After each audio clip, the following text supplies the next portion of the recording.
으로 기도드리옵나이다. 아멘. 할렐루야.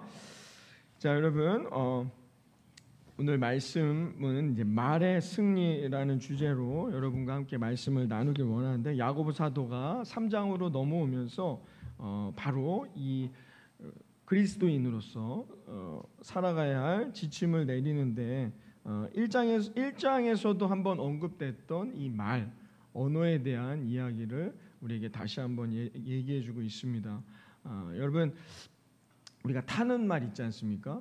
우리가 타는 말을 조종하는 방법이 뭐죠? 우리 이렇게 요즘에 우리가 말을 잘 안 타지만 승마 같은 걸 보면 말을 조종하려면 어떻게 됩니까?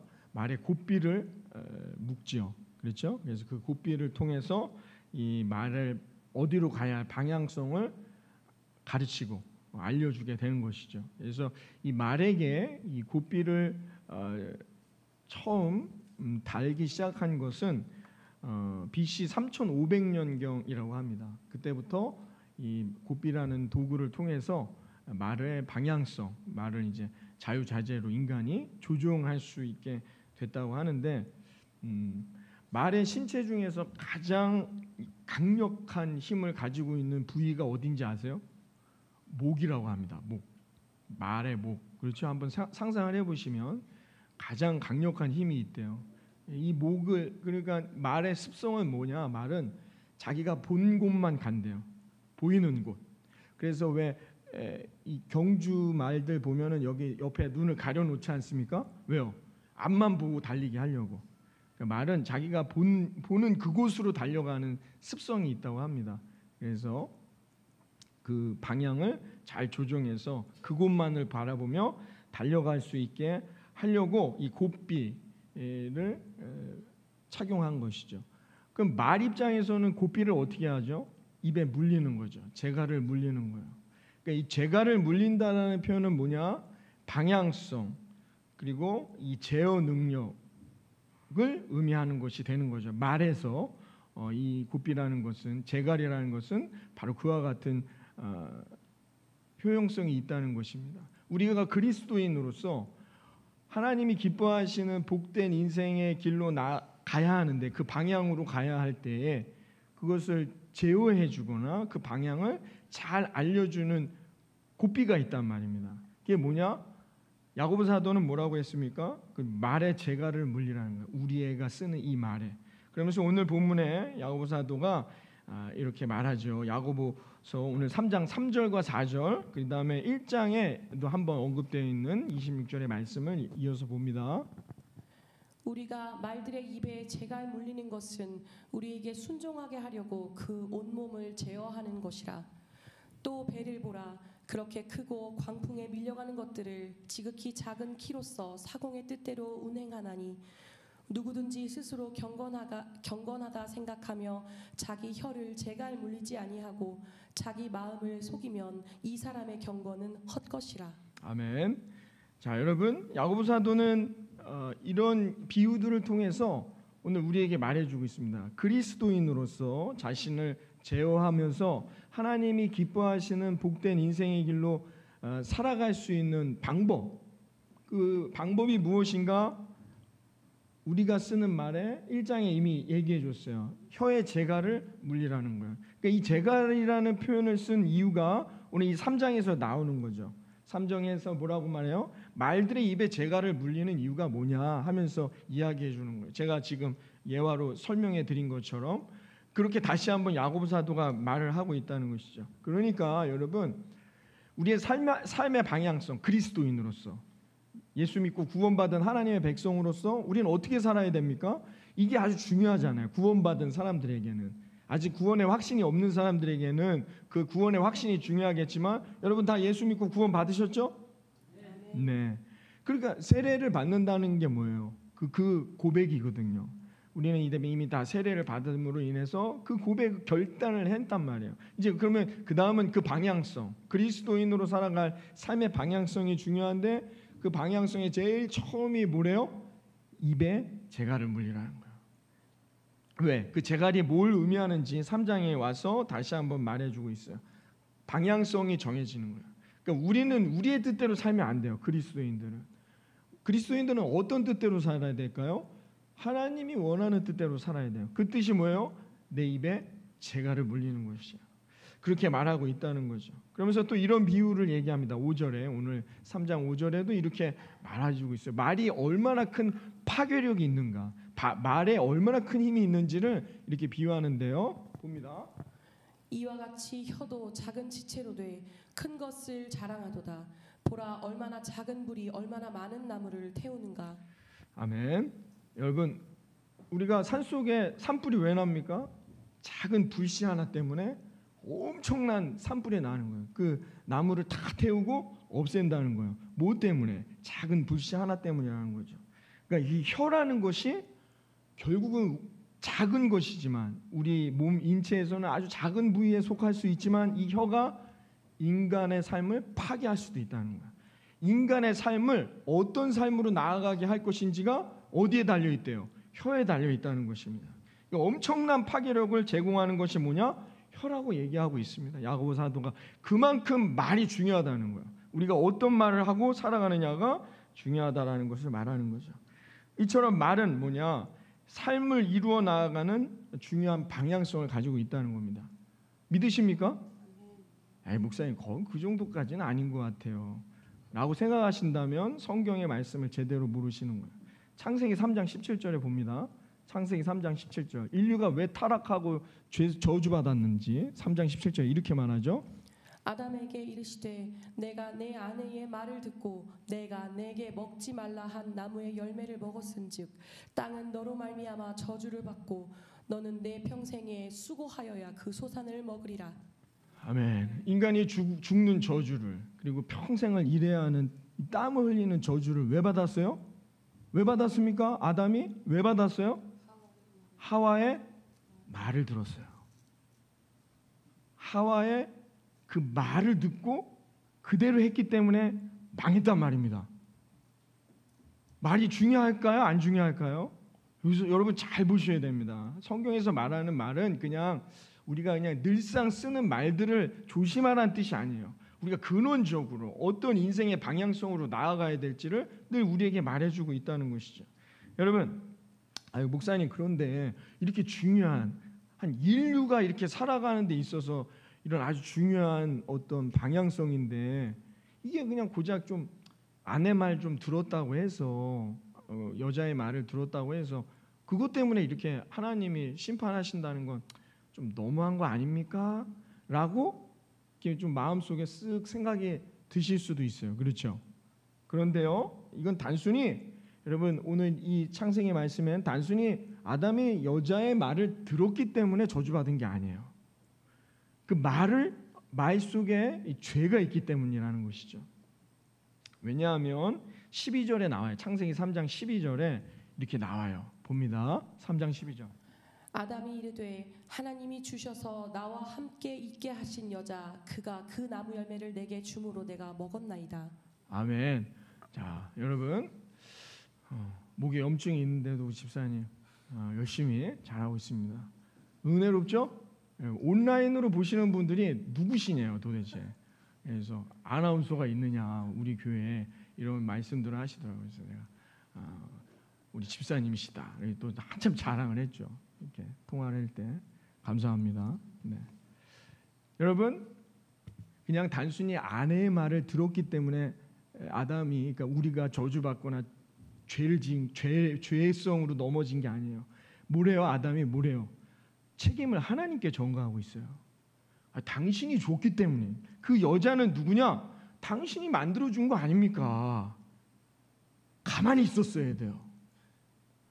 아무 말도 하지 말았어야죠. 아담이 뭐래요? 아담이 이르되 말했단 말이야. 하나님 때문에 나는 잘못이 없어요. 당신이 여자를 만들어줘서 나한테 줬더니 그 여자가 내게 말해서 난 먹은 것뿐입니다 라고 범죄한단 말이에요. 여러분, 말로써, 그러니까 하나님이 왜 아담의 그 인간을 저주하시게 할 수밖에 없었는가? 죄성에 빠져든단 말이에요. 그 죄는 뭐 때문에? 말로써 나오는, 이게 창세기에서 우리에게 이렇게 말해주고 있다는 것이죠. 여러분, 이 말로 자기의 책임을 전가하고 있어요. 이때 침묵했다면, 가만히 있었다면 그냥 에덴 동산에 있는 거예요. 그러니까 여러분, 인류가 제일 처음 지은 죄는 뭐예요? 말의 죄예요. 선악과를 따먹은 행동이 죄가 아니라, 성경에서 평가하기를 뭐라고 말하는 거냐? 인류가 죄를 짓게 된 그 첫 번째, 인류의 최초의 죄는 뭐예요? 말의 범죄예요. 말이 범죄했다는 것입니다. 결국 이것이 인류가 하나님 앞에 이 죄로 말미암아 저주받을 수 없게 된 계기가 됐단 말이죠. 말로 범죄함이. 그래서 우리의 인생의 방향은 어디로 가게 된 거예요? 에덴 동산에서 머무는 인생의 방향성이 아니라 인간의 인생의 방향성은 어디로? 고통으로 가는, 저주받는 고통의 방향성으로 나아가게 된 증거가 여기 있다는 거죠. 말의 범죄함으로. 그러니 여러분, 이 말이 얼마나 중요한 것인가. 그러니까 이 야고보 사도는 계속해서 이것을 강조하게 되는 거예요. 아담이 하나님 앞에 이 여자를 처음 받을 때 뭐라고 말했느냐? 창세기 2장 23절에 이렇게 말했어요. 봅니다. 아담이 이르되 이는 내 뼈 중에 뼈요 살 중에 살이라. 이것을 남자에게서 취하였은즉 여자라 부르리라 하니라. 아멘. 이렇게 말해놓고 너 왜 그런 하지 말라는 행동을 했느냐 했는데 뭐예요? 가만히 있었어야죠. 아니면 잘못했습니다라고 했어야죠. 이렇게 말해놓고 이제 이 여성은 진짜 내가 평생을 나와 함께할, 그렇게 말해놓고 뭐래요? 하나님 때문입니다라고 범죄했단 말이에요. 뭐로 범죄한 거예요? 말로. 행위로 범죄한 게 아닙니다. 하나님은 그 행위의 범죄함을 지적하신 게 아니에요. 그래서 이 사람들이, 이 아담과 하와가 저주받아 세상으로 나아간 그 삶의 방향성이 고통의 방향성으로 나아가게 된 결정적인 이유가 뭐냐?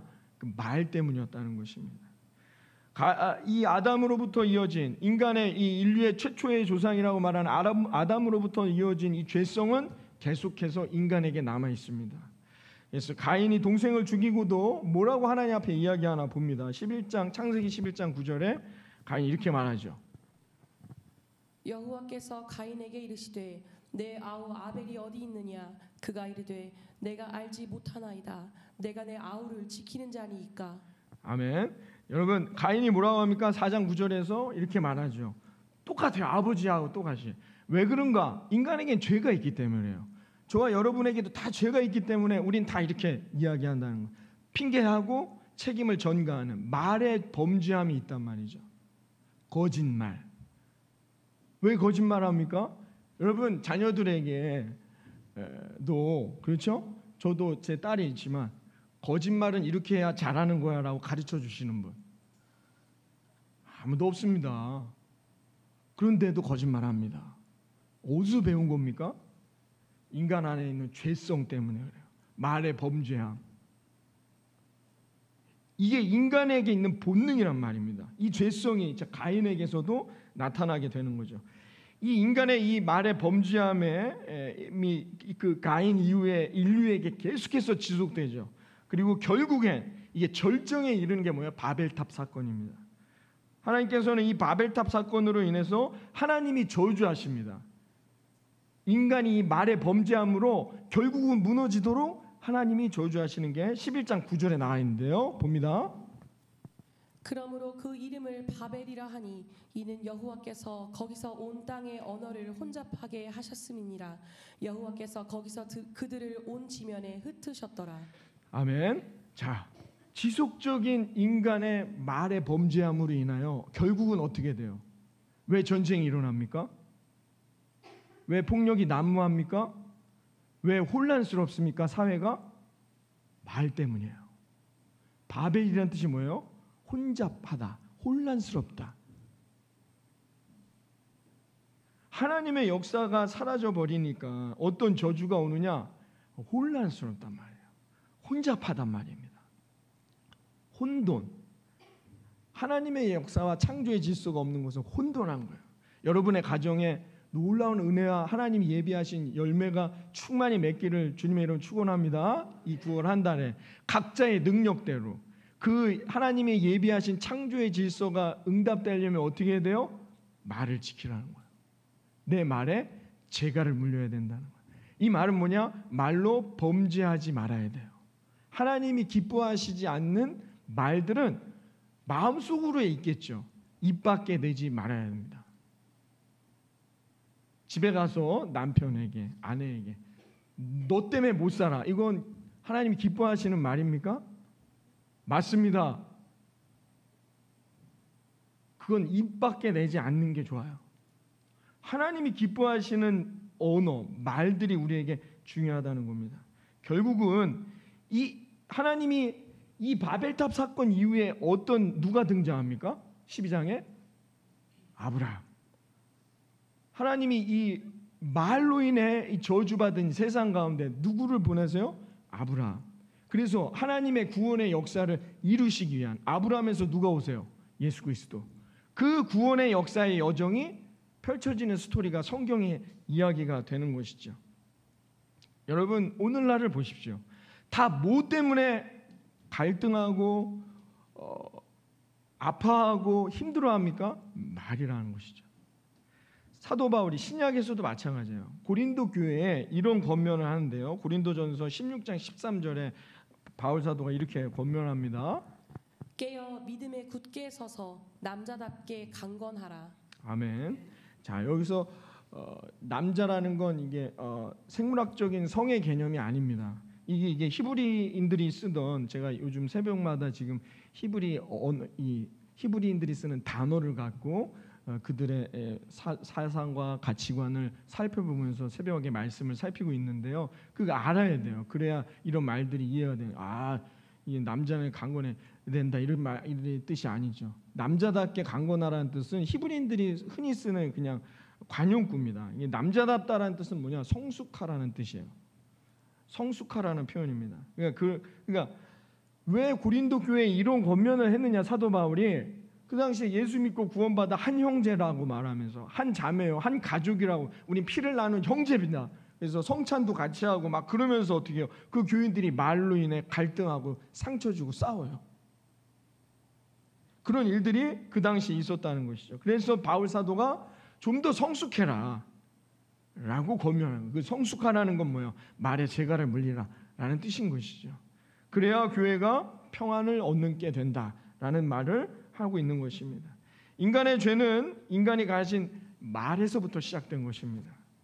그래서 인간에게 여전히 남아있는 죄송으로 말미암아 인간은 그것이 그리스도인이 되었던 비그리스도인이 되었던 간에 어떻게 해요? 이 말로 인해서 이 말의 범죄함에서 자유할 수 없게 된 것이죠. 이것을 조금 어려운 말로 언어의 타락성이라고 하는데요. 이 언어는 그런 작용을 하게 된다는 겁니다. 언어를 제어하지 않으면, 우리가 쓰는 이 말들을 잘 다듬지 않으면 누구나가 이 타락함에 빠지게 된다는 것입니다. 그럼 이 타락성에서 어떻게 우리가 구원을 얻을 수 있느냐? 우리가 죄에서 구원을 얻는다는 건 이 언어에서도 자유해야 하는데, 이 자유함은 어디서 왔느냐? 예수 그리스도가 십자가 위에서 피 흘리심으로 모든 것을 해결해 주셨다는 것입니다. 여러분, 예수님이 십자가를 지시게 된 이유가 무엇 때문이죠? 거짓말들 때문이에요. 모함. 예수님을 어떻게 했는가? 우리 새벽에 살펴봤지만, 여러분, 예수님이 본인이 십자가를 지시겠다고 올라가신 게 아닙니다.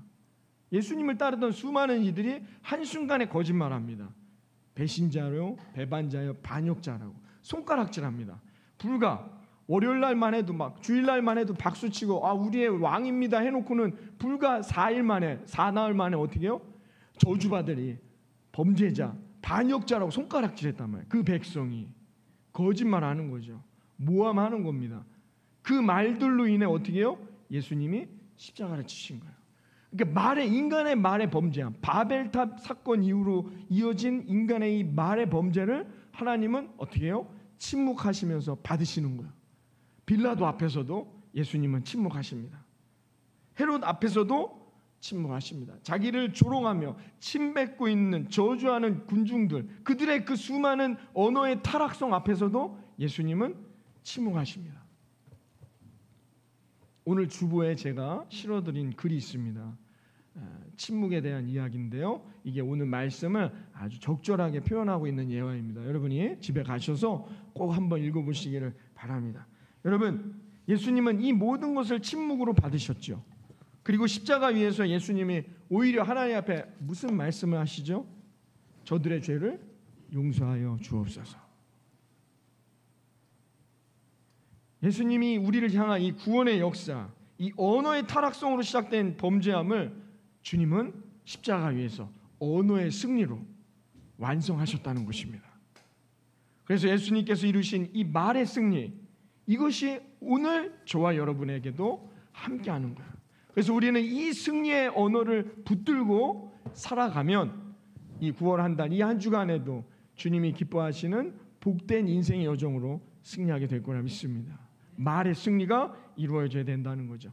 그럼 어떻게 해야 우리가 이 우리의 말을 제어하며 기뻐하시는, 하나님이 기뻐하시는 죄를 짓지 않고 하나님이 기뻐하시는 복된 구원의 언어, 말의 승리를 이룰 수 있느냐? 성령이 함께 하셔야 된다는 거예요. 사도행전 2장 1절 이하에 성령이 함께 할 때의 모습을 이렇게 표현합니다. 사도행전 2장 1절 이하 봅니다. 오순절 날이 이미 이름에 그들이 다 같이 한 곳에 모였더니 호련히 하늘로부터 급하고 강한 바람 같은 소리가 있어 그들이 앉은 온 집에 가득하며 마치 불의 혀처럼 갈라지는 것들이 그들에게 보여 각 사람 위에 하나씩 임하여 있더니 그들이 다 성령의 충만함을 받고 성령이 말하게 하심을 따라 다른 언어들로 말하기를 시작하니라. 아멘.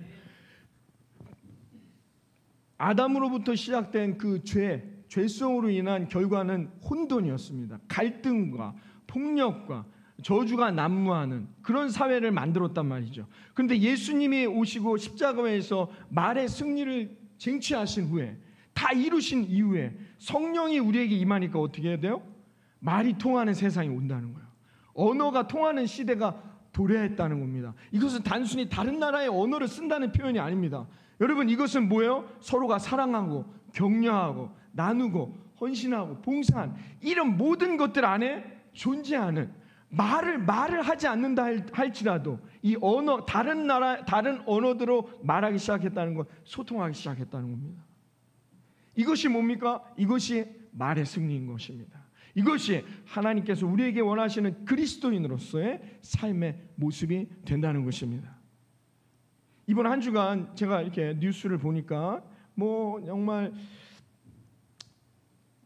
보기만 해도 그냥 마음이 그냥 혼돈스러운 그런 뉴스들이 많았는데요. 여러분들도 보셨는지 모르겠는데 그 안산에서 있었던 일입니다. 얼마나 기쁘던지. 비가 많이 갑자기, 요즘은 갑자기 비가 많이 오는데 폐지를 줍던 어떤 어르신이 이렇게 리어커를 끌고 갔죠. 근데 한 여성이 교사 선생님이라고 하시더라고요. 자녀가 둘이 있는 한 여성분이 이렇게 우산을 씌워주고 이렇게 얼마간을 걸어갔던 그런 영상이 우연히 찍혔죠. 그래서 뭐 아주 좋은 따뜻하고 잔잔한 천사 같은 분이다, 뭐 이런 좋은 기사가 떴습니다. 안산 화면에 보니까 제가 아는 동네였는데 안산에서 있었던 일이죠. 그러니까 또 그걸 또 뉴스하는 기자들이 인터뷰했는데 나중에 보니까 그분을 그 마트까지 모셔다 드리고 식사하시라고 얼마간의 돈도 드렸다고 하더라고요. 그래서 어떻게 해서든지 인터뷰를 하려고 했는데 극구 사양했대요. 사양하면서 그렇게 이야기했죠. 기독교 신앙으로서 당연히 해야 할 일을 했는데 이런 이야기를 내가 듣는 건 오히려 부끄러운 일일 뿐이다 라고 문자로 남겼다고 합니다. 제가 하나님 앞에 감사했는데요. 여러분, 말의 승리란 바로 이런 것이라는 거죠. 말을 하는 것이 아니라 우리의 삶에 하나님의 언어가 나타나는 것입니다. 그러면 여러분, 그것이 꼭 말을 하지 않더라도 우리는 그것이 다 나누어지는 거예요. 그것을 보는 사람들이 그 마음이 전달되게 되는 것이다라는 거예요. 왜? 성령의 충만함. 예수가 내 안에 있어야만이 가능한 일이 된다는 것을 성경에서 말하고 있습니다. 이것은 다른 언어를 쓴다는 표현들, 여러분 단순히 다른 나라 언어를 쓴다는 이런 해석이 아니란 말입니다. 우리의 삶 전체가 하나님이 기뻐하시는 삶으로 나아가기 위해서 반드시 말의 승리가 있어야 한다는 거죠. 여러분, 이 한 주간, 이 9월 한 달 가운데도 하나님이 주시는 그 말씀을 붙들어 그 말씀의 승리를 통해 여러분의 삶에 하나님이 예비하신 아름다운 은혜와 열매들이 충만히 맺어지는 우리 모든 성도님들이 되시기를 바랍니다. 그렇게 될 때 이 땅 가운데 하나님의 나라가 임하는 거예요. 그래서 우리는 늘 이것을 생각하고 기도하는 거예요. 그래서 야고보 사도도 이 야고보 서신을 쓰는 데에도 다시 한번 반복해서 3장을 시작하면서 너의 말이 중요하다는 거예요. 너의 혀에 재갈을 물리라는 이 권면의 말씀을 반복하는 이유가 여기에 있다는 것이죠. 우리가 살아가야 될 이 나라가 어떻게 해야 승리할 수 있을까요? 어떻게 해야만이 아름다운 은혜와 복을 누려 이 어려운 시기들을 이겨낼 수 있을까요? 예수 믿고 구원받은 저와 여러분 각자가 말의 승리를 이루게 될 때, 그때 이 아름다운 나라, 이 땅 가운데 하나님이 예배하신 아름다운 열매들이 충만히 맺어지는 복된 여정이 될 거라고 믿습니다. 여러분, 모쪼록 이 한 주간, 이 9월에도 여러분의 삶에 이 아름다운 은혜들이 넘치는 우리 성도님들이 되시길 이 아침 주님의 이름으로 축원합니다.